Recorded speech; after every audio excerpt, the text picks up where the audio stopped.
সরকার বা বিএনপির পক্ষ থেকে এটা তুলনা সবসময় দেওয়ার চেষ্টা করা হচ্ছে যে এই যে প্রাতিষ্ঠানিক সংস্কার তার সাথে কিন্তু জনগণের যে দৈনন্দিন সমস্যা বা নাগরিক সমস্যাগুলো তার কোনো আসলে বিরোধ নাই, এবং এটা আসলে প্রাতিষ্ঠানিক সংস্কারগুলো সাপ্লিমেন্ট করবে সেই ইস্যুগুলোতে। আমাদের এটাকে আমরা কিন্তু বলতে শুনেছি যে আসলে এই সংস্কার হলে কি কৃষক তার আলুর ন্যায্য দাম পাবে কিনা, অর্থাৎ এই যে একটা তুলনা, এই প্রাতিষ্ঠানিক সংস্কার সংবিধান সংস্কার হলে কি আসলে হামের প্রতিকার মানুষ পাবে কিনা। আসলে আমাদের প্রাতিষ্ঠানিক সংস্কারগুলো দরকার। এটা হচ্ছে আমাদের রাষ্ট্রের ভিত্তি। আমাদের রাষ্ট্র অনেকগুলো প্রতিষ্ঠানের মধ্যে দিয়ে কাজ করে। ফলে আপনি যদি প্রতিষ্ঠানগুলোর মধ্যে অ্যাকাউন্টেবিলিটি নিশ্চিত করতে না পারেন, ফলে তখন আপনি নাগরিক সমস্যাগুলো অ্যাড্রেস করতে পারবেন না।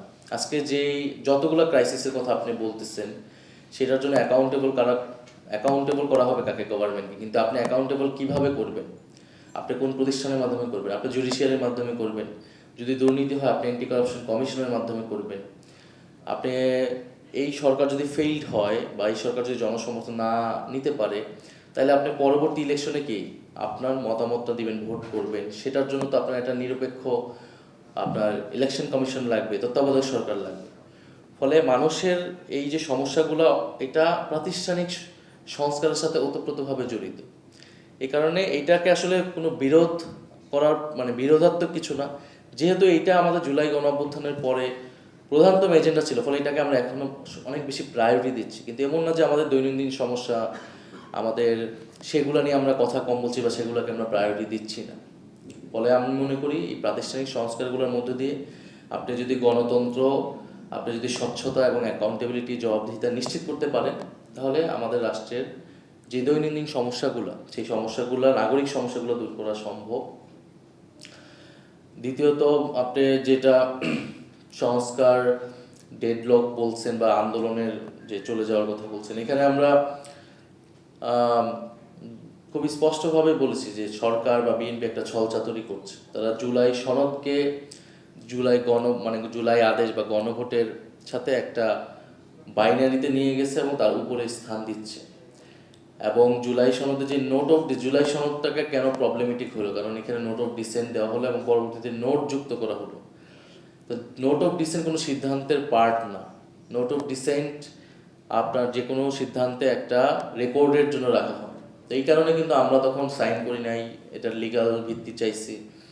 তো এখন তো গণভোট যখন হয়েছে, গণভোটই আসলে রিয়েল ম্যান্ডেট, কারণ এখানে পপুলার সভারেন্টি এক্সারসাইজ হয়েছে, মানুষ তার রায়টা দিচ্ছে, গণরায়টা দিচ্ছে। ফলে আমরা মনে করি গণভোটের যে রায়, সেইটা অনুযায়ী আসলে বাস্তবায়ন করা উচিত। জুলাই সনদ আমাদের একটা রেফারেন্স পয়েন্ট, যেহেতু আমরা আলোচনা করছি, সেখান থেকে আমরা হয়তো রেফারেন্সগুলো নিতে পারবো। আর আন্দোলনের বিষয় হচ্ছে, আমরা আন্দোলন অবশ্যই পিসফুলি করব। আমরা আন্দোলন অহিংসভাবে করব এবং রাজপথে অলরেডি কর্মসূচি শুরু হয়েছে। কিন্তু এই কর্মসূচি কতটুকু বৃদ্ধি পাবে, কতটুকু কঠোর অবস্থানে যাবে, এটা তো নির্ভর করবে সরকার কতটুকু এই আন্দোলনের সাড়া দিচ্ছে অথবা তারা দাবিগুলো মেনে নিচ্ছে। আমরা তো খুবই ক্লিয়ারলি বলেছি যে আমরা বিরোধী দল রেসপন্সিবল অপোজিশন হইতে চাই এবং কোঅপারেট করতে চাই গভর্নমেন্টকে। এবং সেই জায়গায় প্রথম অধিবেশনে তো আসলে আমাদের একটা সামগ্রিক হতাশা তৈরি হয়েছে, কারণ প্রথম অধিবেশনে ছিল সংস্কার, গণভোট, বদলাদেশ, এগুলো নিয়ে কথা বলার, এগুলো নিয়ে কাজ করা। সেই জায়গায় কিন্তু আমাদেরকে অফিসিয়ালি কোনো সুযোগ করে দেওয়া হয়নি। আমরা নিজেরা মুলতবি প্রস্তাব এনে 1 ঘন্টা 2 ঘন্টা আলোচনা করছি বা রাষ্ট্রপতির বক্তব্যের মধ্যে দিয়ে আলোচনাগুলো করেছি। আমাদের তো প্রথম অধিবেশনের টপিকই হওয়া উচিত ছিল যে আমরা কীভাবে এগুলো ইমপ্লিমেন্ট করব, সেটা নিয়ে কথা বলার দরকার ছিল। কিন্তু আমরা কিন্তু ট্রেডিশনাল পার্লামেন্টারি যে সেশন যেভাবে শুরু হয়, রাষ্ট্রপতির উপর বক্তব্য, সেইভাবে কিন্তু আমরা আসলে শুরু করেছি। ফলে সরকার এটাকে ইগনোর করতে চাচ্ছে এবং সেই জন্য আমরা মনে করতেছি যে আমরা এখন যেই ডায়ালগিক জায়গায় একটা ওয়েতে যাচ্ছি, সরকারের সাথে বিভিন্ন স্টেক হোল্ডারদের সাথে আমরা কথা বলছি, পাশাপাশি আমরা রাজপথে কর্মসূচিগুলো দিচ্ছি। কিন্তু যদি সরকার কোনো ধরনের স্পেস না রাখে এই আলোচনাগুলোর, বা তারা ডেডলক এই কারণেই বলা হচ্ছে কারণ সরকার এখনও সম্পূর্ণভাবে অস্বীকার করে নাই যে সংস্কার করবে না। সরকার খুবই এখনও ক্লিয়ার পজিশন নেয় নাই একটা ছলচাতুরি তারা করছে। তারা বলতেছে জুলাই সনদ করবে বা সংস্কার করবে বা অধ্যাদেশ যেগুলো ল্যাপস হয়েছে সেগুলো তারা নিয়ে আসবে, কিন্তু কবে নিয়ে আসবে, কিভাবে আনবে, কতদিনে হবে, এটা আমরা ক্লিয়ার না। ফলে এখানে একটা অচল অবস্থা আসলে তৈরি হয়েছে। এই অচল অবস্থা থেকে আমরা বের হইতে চাই, এটার দায়িত্ব সরকারকে নিতে হবে এবং আমরা আমাদের জায়গা থেকে সেই জন্য কাজ করছি।